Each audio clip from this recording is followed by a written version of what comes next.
All right, welcome to all of you on this wonderful Saturday morning. As you all know, the topic of this session is the mysteries of birth and rebirth. We are going to be talking about the eternal mystery, the question for which there's no answer, at least in this lifetime. But while there are no definitive answers, there are a lot of intriguing questions and a lot of clues. So we're going to be talking about some of those clues, even though I doubt we're going to get an answer today, but we'll definitely talk about some clues. Before we begin, I want to frame this topic in a slightly larger way. So just stay with me for a minute. There are two kinds of people and belief systems in the world. One set of people believes that when we die, it's finished, it's all over, nothing survives. But another set of people, and in this category, I believe, falls the vast majority of human belief systems across millennia and across civilizations, who believe that the soul survives physical death. The reason I'm laying this out here is because it is this journey of the soul, from birth to life to death, and the place in between, over time and eternity, that we are going to talk about today. Now, since this topic covers all of eternity and we only have 35 minutes, we're going to start right away. So my first question, I'm going to ask Your Majesty, could you please tell us about your own beliefs about reincarnation, what they were, what they used to be, and based on your own experiences in your life, what are they now? First of all, I would like to ask the audience a question. Please raise your hands if you believe in reincarnation. I'm not in the audience, but I'm going to raise my hand. Okay? All right. I'm going to ask the same question at the end of our session. Reincarnation is something, like Maru said, it's difficult to fathom, to accept. But however, Maru, for me personally, I have experienced a personality come back almost 1,300 years later without, and I have to add this, without a glimmer of doubt. Why do I say that? He came in the form of my grandson, who is now 11 years old. And soon as he was able to speak, which was very early, he spoke in Sanskrit. And he told me personally who he was. He said he will not wear the night suit that he was wearing. He was so tiny. And he said that I'm a monk.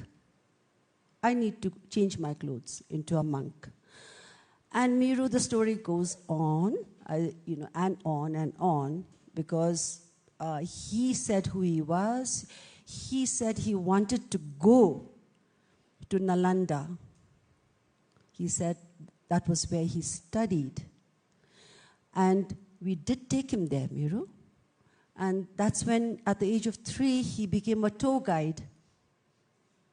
He became a tour guide. He recognized the whole place. He said he recognized it, but he said everything is turned into ruins. And he mentioned many things. And one incident stands out during this journey to Nalanda. The tour guide, a very senior tour guide, tried to test the little monk. And the tour guide said, in a certain place, he said, this used to be, he said, a library. To which the little monk looked very sternly at him and he said, no. This used to be a granary. And to which the tour guide said, I think I'm going to lose my job now, because, the little one kept on mentioning about everything, pointing out everything very, very correctly. But this is just the beginning of the story. So anything else? But can you just stay with this story? Because it's such an incredible story, and some of it is actually recorded on YouTube, and I encourage you all to watch this YouTube video of Her Majesty and her family and your daughter taking Rinpoche to the Nalanda monastery, and he's a little baby in someone's arms, and he's literally pointing and saying, I want to go there. He's a small, very, very young child. But just to come back for a minute, can you tell us a little bit about how you reacted as a family when this happened? Because, of course, we'll come back to this, there are cases, many, many documented cases in the world of children's reincarnation. And there are some wonderful books written by Professor Jim Tucker of the University of Virginia, who has studied over 4,000 to 6,000 cases of children's reincarnation in the US. His work is specifically in the US. But in any family, usually when something like this happens, and particularly in a family like yours, how did you all react, and how did your daughter react when this started happening? Because it must have been quite a lot to absorb. It certainly was. We are not used to looking after monks. We are comfortable the way we are, doing what we do. And he came into our lives, and he just changed everything.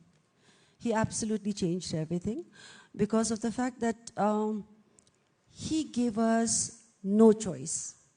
We had to make him into a monk when he was exactly 2 years, 1 month, in the Punakazong, by His Holiness, the G. Kempo, officially installed him as a monk of the central monastic order of our country. He gave us no choice. He revealed many things. And now if I have to go into all that, it'll probably take me the whole day. So, Maru? So this is actually something so fascinating, because it's, we're talking about reincarnation, which brings us to the question of, and I would love to hear from the audience later about this, so keep your questions ready, one is left wondering, what is the purpose of reincarnation in human life? Why do we reincarnate? What are the Buddhist and what are the particularly Bhutanese belief systems about reincarnation? Why do we believe we reincarnate? I believe we reincarnate because we want, our souls to be refreshed. For us to be, when you're reborn, to become more compassionate, to be kinder, to be gentler, to be a better person. So therefore, you will then reincarnate to a higher being, to a better person.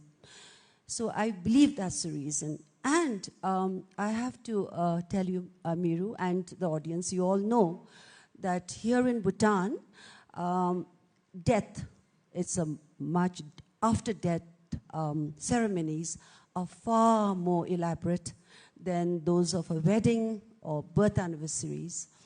Death rites, it's 21 days.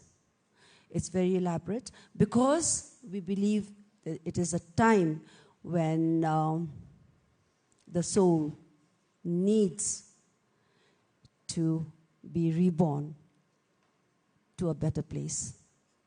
It's actually something so healthy, in my opinion. This very natural and involved relationship with death, and thinking about death as a time of spiritual evolvement, a time when the soul evolves. Because one of the things which has happened around the world, and some people have written about this, is since the 1970s, when you started having CPR in hospitals. Before you had CPR, most people died naturally. But just to give you some context in the audience, that since the 1970s, when CPR became something which was very common in hospitals, a lot more people started being revived from the moment of death. And there became something called, near-death experience studies, where many people who had clinically died were revived through modern medical techniques and came back and talked about what happened, which of course is something which has happened in many spiritual texts and things like that. So what do you think Bhutan can teach the world about having a more natural relationship with death, which is something which is a universal experience, but now has become so medicalized to the point of, you hear about billionaires saying, they want to cheat death and they want to never die, which I find unfathomable. But how can the rest of the world learn from Bhutan how to have a more natural, spiritual relationship with death? Death comes to us all. It's a matter of time. Death came to my father. He was lucky at the age of 94. And some are not so lucky. It comes very quickly in an accident and so on. But it is our belief that we accept. Death is a part of living. It is a part of living. We have to be mindful about it every day of our lives. We have to know that we are here for a reason. And we have to make that reason a meaningful and good one.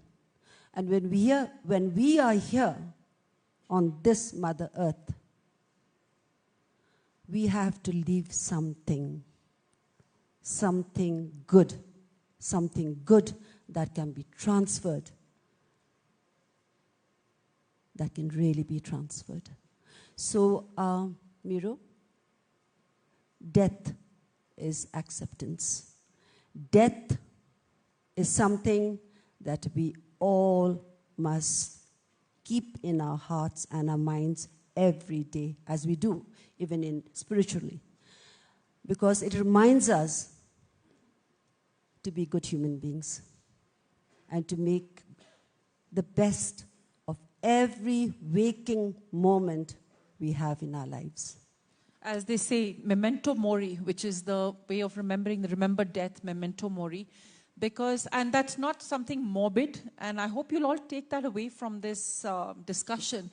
The purpose of this is not to scare you all on a Saturday morning, but to perhaps think that, what can death teach us about life? Really, that's what we're here to learn.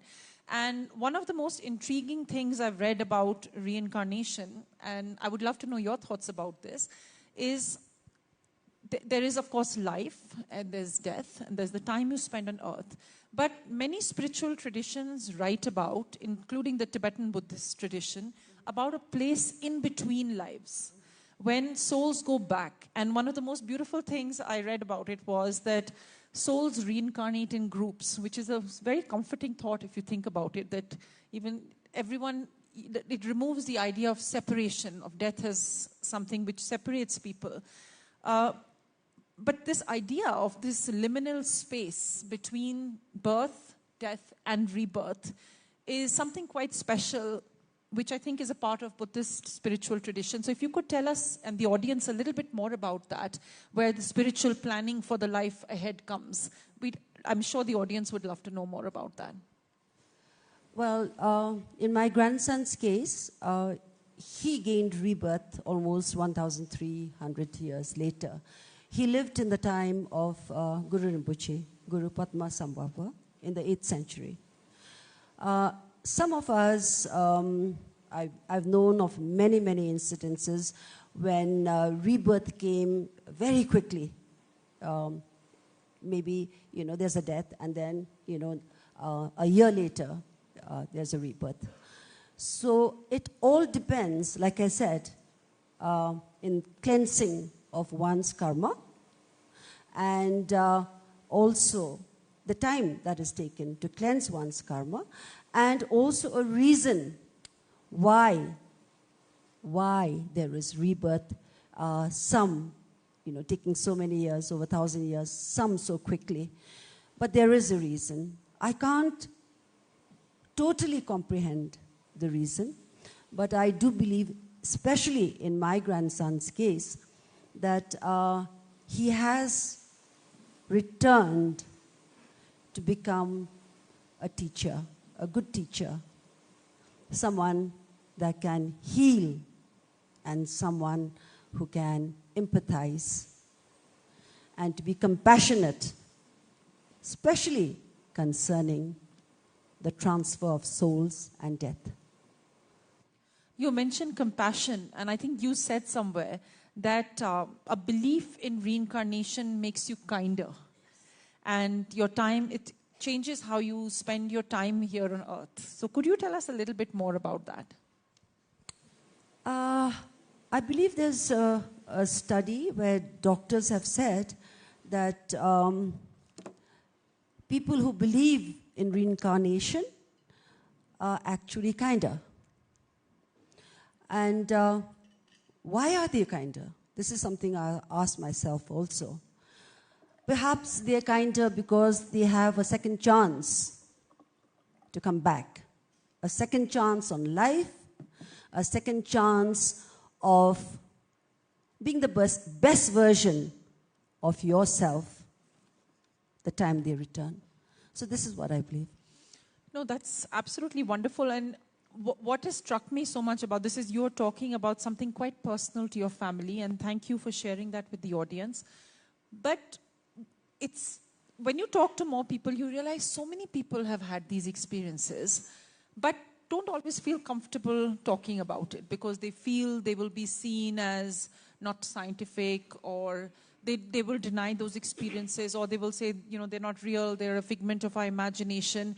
And that's something which I'm quite interested in. What would you say to our audience? In fact, before you say that, can I ask how many of you have had experiences which you consider outside the spectrum of what you consider normal? Can you be confident enough to raise your hands and share with us today? We're up here on stage sharing, so please be confident.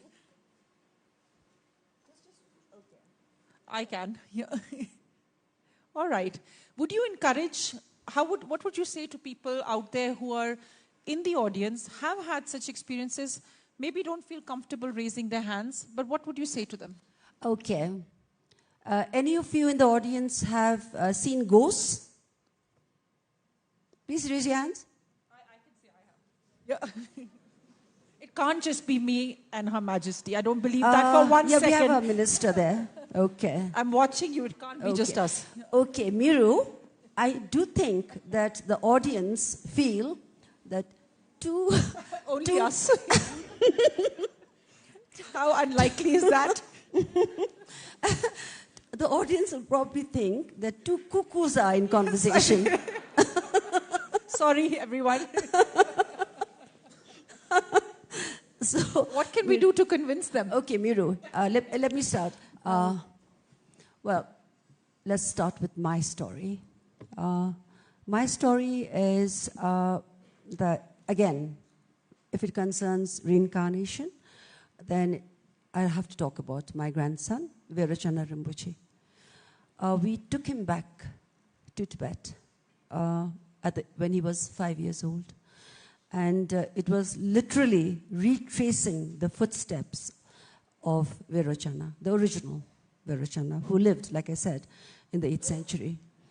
So soon as we reached Tibet and we were in the hotel room, facing us was the Potala Palace, and he gravitated towards the window. He looked out, and immediately he said, I cannot recognize my Tibet anymore. And thereafter, we took him to many places, and he recalled so vividly. It was almost as if he was returning the next day, not so long later. And he identified places that he wanted to go to, and those places he pointed out, but we didn't know that place existed. So it was really baffling for us to experience all this through the journey, because it was palpable. In a certain cave where we took him, he meditated like an old man. And he said that when I meditated here, he said that I was already an old man and I was skin and bones. And he started, it just palpable. Tears started streaming from his eyes, and he just couldn't help his emotions. all of us who were in that little cave, we were, let's say, so emotional. All of us were crying. All of us were crying, witnessing, feeling what he was feeling. And likewise, many other areas where we took him, he knew the place. He spoke of the place. He spoke of the times that he was there. It was, like I said, it was so clear. What can I say? Like Miru said, it is on the internet for everybody to see. It is on record. But that's not only the case. Everywhere where we've taken him, Miru, everywhere we've taken him, he has said and revealed things that a little child would ordinarily never would have known. So he had that special quality of recalling and tapping into an energy of certain places. Not only the places that were associated with him in his past life, but even places that are sacred, like the Taksang Monastery, like Singidong in Bhutan, and so on. So he has returned, like I said, beyond a shadow of a doubt, and for a good reason, I hope. Thank you, Your Majesty. And in fact, this necklace which I'm wearing was given and blessed by him. So I'm very happy to be wearing it today. So does everybody in the audience still think we're cuckoo or just... And now we've put our souls out there. Somebody raise your hand and tell us that you had a story that you can share. Yeah, good. Well, I mean, I think that the purpose of what we're trying to say is, I think we're all brought up. Actually, I won't even say that from the time of birth, and this is one of the things Professor Jim Tucker talks about. And I would encourage you all to read his books. It is absolutely fascinating what he has done. So Professor Jim Tucker heads something called the Institute of Perceptual Studies in the University of Virginia, which is a very interesting term if you think about it, University of Perceptual Studies, where they really, I mean, without using the word paranormal, they talk about experiences like the one I described, like the one many you have described, and they study them in a scientific environment, which is such a fascinating thing to do because you would think people would want to study these things more. And it would be so fascinating to see a study like that, and I wish someone would write a book about it, about reincarnation and experiences like that in our part of the world. It's amazing that even though this belief system is there in Bhutan and in India and in our neighborhood, the book has been written in the West. Yeah, and I feel like you should write this book. Actually, Miru, I am in the process of recording the little monk's life. But I'm waiting to take him back to Tibet next year. Because that's when he said he's going to return again to visit the places that he was unable to visit. And so after I take him back next year, I will start then writing volume 1 of his life, his early years. And yes, Miru, it's a very good suggestion that I also will be very interested, and I hope aspiring authors should be also interested in writing about reincarnation, what you've heard here, right here in Bhutan. And there are so many stories, too many stories, and it'll make fascinating reading. So I encourage you to do that. Can I make a suggestion, since you said this, that not only would I encourage people to write, because some people don't feel comfortable writing, I would even suggest maybe with the University of Bhutan, oral history project, talking to people who have had such experiences of reincarnation, even if they may not feel comfortable writing it, and maybe even just for archival value, to go and talk to people who have had these experiences in a comfortable and safe environment where they won't feel ridiculed. And, talk to people so that this rich history it's a testament. So think of it like that. It would be really great if someone did that. So we have 5 more minutes before we open it up to the audience. And I have one last question, which is on this subject, but slightly different, because art is one of the themes of this festival. That one of the most beautiful ways of thinking about art and artists is that artists are trying to, in some form or the other, capture and express the divine. And can you tell us a little bit about that in the case of Bhutanese art before we open it up? Bhutanese art is all about divine. All about divine. There's divinity in most of our traditional art.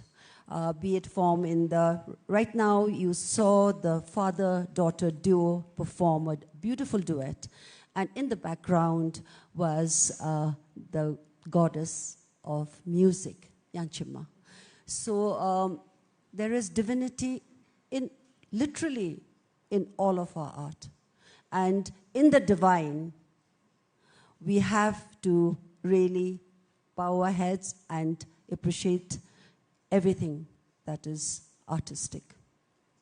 Thank you. And I suppose that's the message I hope the message of this session is to consider every moment precious, that we are here on earth for a reason. And that's what reincarnation tells us, because we didn't just come here by random. We came here for some reason.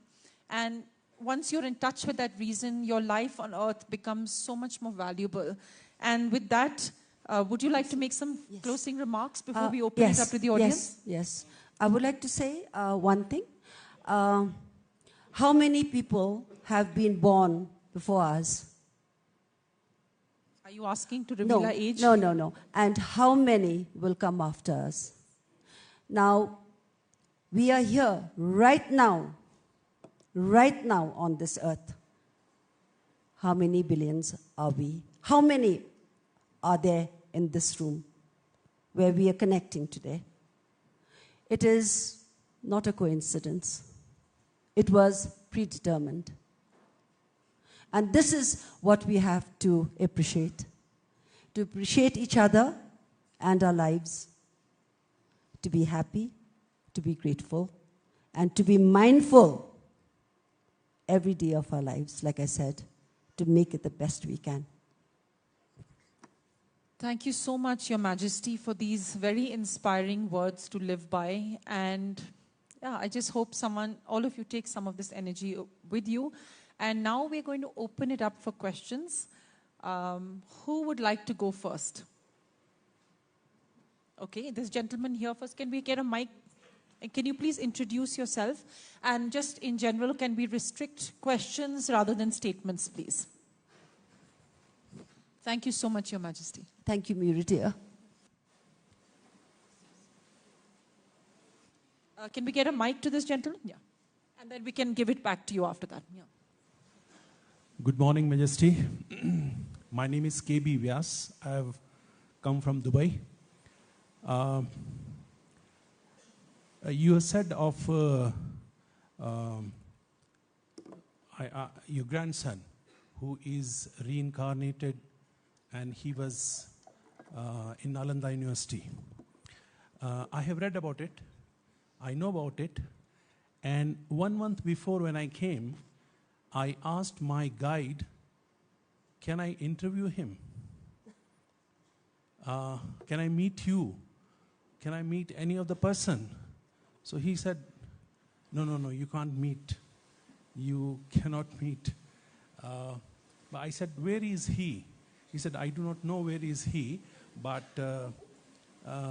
this is true, that he is reincarnated from monastery and from monk.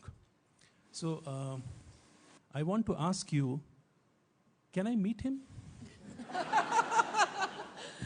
It's a very good direct question. Mr. Vyas from Dubai, you're meeting me. Isn't that enough? No, of course. It is my pleasure to meet you, but I want to meet him.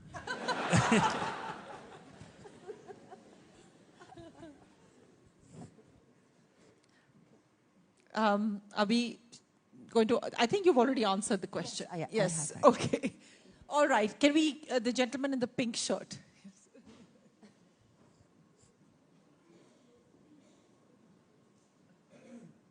Example, Your Majesty. Not a question, but I want to share an experience which you said anyone Please. wants to share an experience. Please do. So I was posted here in Bhutan from 2006 to 8, and I had definitely no, thoughts that there could be reincarnation and things like that. But I was tasked to accompany my general to Tango Monastery to meet the Rinpoche there. And I went with a lot of skepticism. And so this young Rinpoche there at that time, who's the Tuku there, he could speak only a little bit of Zonka because he's from East. And when the general came, he spoke fluent Zonka and asked him specific questions about Indo-Bhutan friendship and told him that get in touch with me whenever you have any issues in your life. Both of us got posted out. We went back to India to do our respective. And the general went through some tribulations in his life. And one day he called me up and he said, I want to connect with the Tuku. And somehow it happened that he connected with the Tuku. And they both, he gave him some advice, and because of which, although because of the tribulations, he felt at peace. And that's when I did a lot of reading about the Rinpoche, and that's where my belief changed about reincarnation. And he had an eye surgery in India, and then I went and spoke to the doctor, and then a lot of things changed in my life. So this is coming from somebody in government service, a man of science, to now change views because of my tenure here in Bhutan. So thanks to everyone in Bhutan for changing my mindset about reincarnation and such miracles. Karinchela. Thank you. Thank you for sharing. Thank you. I'm glad your life has been transformed. Thank you. Who would like to go next? Anyone? There. All right. Yeah. Kuzu Zangpola. Thank you, Queen Mother and Maru. I'm really glad that we spoke about rebirth because we speak so much about the rational and critical, but not so much about the intuitive and the internal. So thank you for that. You said that the time between death and the next birth is very significant. We come across every day of so many people being killed in war and genocide. We do respond to that in terms of condemning the violence and asking for a ceasefire. But how do we respond to this spiritually? You spoke about being able to help souls make merit, right? When they are in that state between life and rebirth. What could we possibly do for people who are dying in wars all over the world? How can we help them? How would you respond spiritually to this rather than politically? What we can do is pray. All we can do is pray. All we can do is pray for peace on earth, for all wars to cease, so that there will be no deaths in numerous forms, and hope and pray that they will be reborn in a higher, better place. Deaths coming from terrible situations can only be addressed by peace. And in Dzongkha we say Shide, peace. Peace and understanding. Thank you so much, Your Majesty. And I think what you have said about the power of prayer is very, very beautiful and very important. And I'll share one line which someone told me about prayer, which is not something I did a lot of in the past. And they described it this way. They said prayer is talking to God and meditation is listening to God, which I thought was a really nice way of putting it. Yeah. Who's next? This gentleman over here, and then we'll go over there. Yeah. How much time do we have?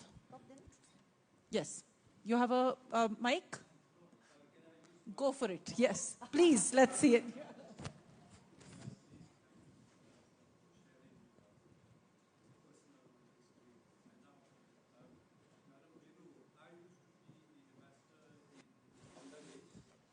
I think we should have a mic.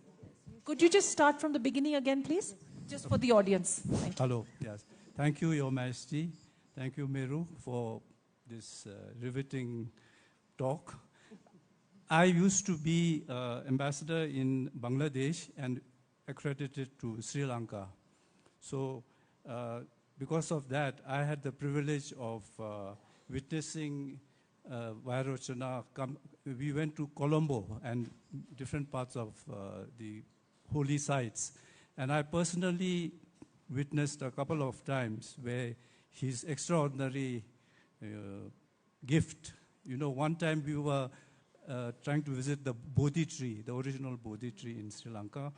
And we were standing there because they said no one is allowed to go there. Even the Prime Minister needs permission.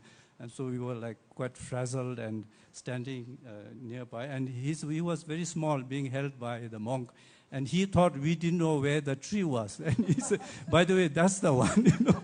And then another time we were looking at some old, these mounds, you know, burial grounds and some places. And then the guide was showing us. And then he said, by the way, we missed that one. And there was another place there which was very special. And the last time was when we came back at the end of the tour. We were in this museum. And he was running around, and I was looking at some of these artifacts. And there was a statue, a small statue there. I was just looking at it, and he whisked by, and he said, this is Vairochana, and he ran. Then I looked at the, you know, the label, and it said Vairochana, and that's his thing. So I personally witnessed that. I wanted to share this. And I used to be a very skeptic and never believe in ghosts. But I had a ghost experience, not in Bhutan. Would you like to share it? In England. Please do. Yeah. Well, they say England is the most haunted country. No, I think it was a friendly ghost. We were in a room. No, you have to share it now. Yeah, my wife was there on the other side of the room, and I was sitting there. And suddenly I got a whack on my head. Are you sure it wasn't your wife? No, she was on the other side. So I think it was a friendly ghost. And that happened to be a manor where apparently Lady Diana used to play as a child. So, you know, this was a house. Maybe it's Lady Diana. Yeah. Lady Diana smacked you. No, not. She used to be there, Lola, and a relative, Mewala, royal family. So thank you very much, sir. Thank you. Thank you, Ambassador Dobden.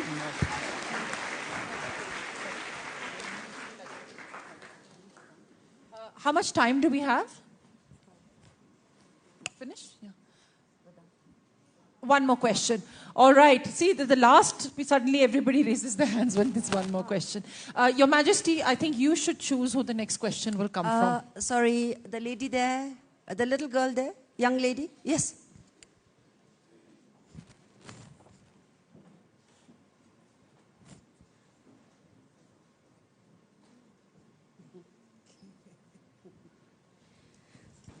Firstly, thank you for this very insightful discussion.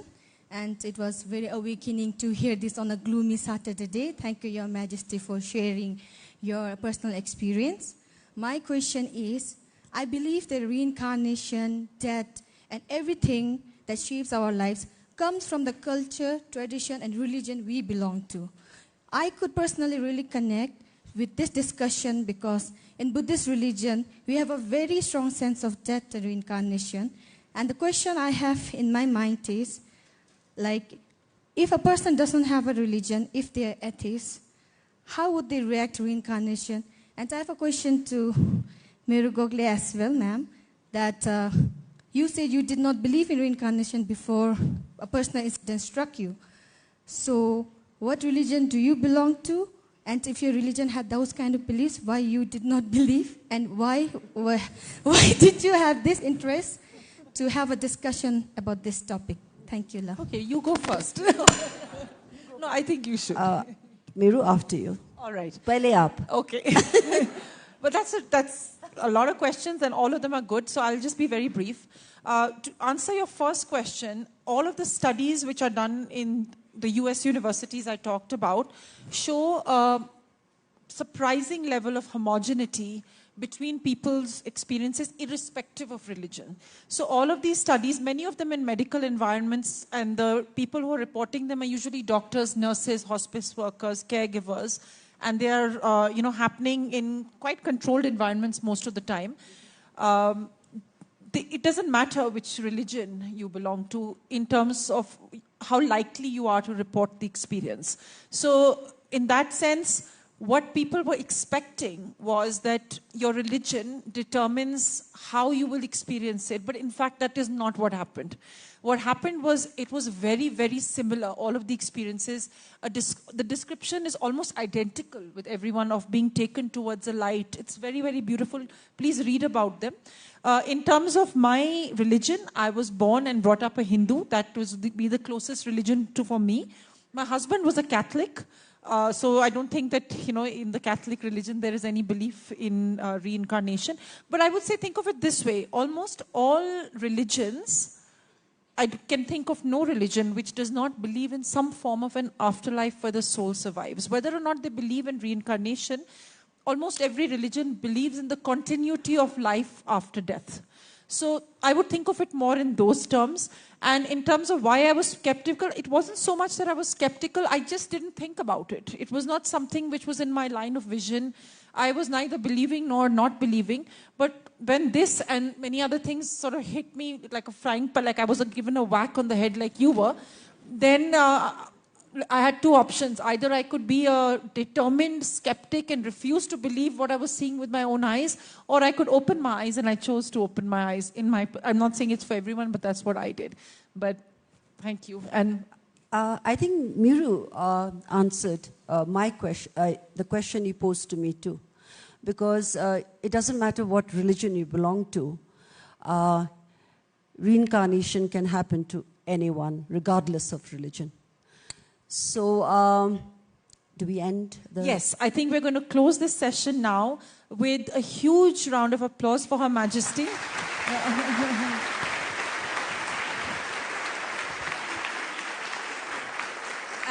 And thanks to the audience for humoring us, and some of you who listened, maybe it was outside your belief system, but thanks for listening to us. Okay, before we get off the stage,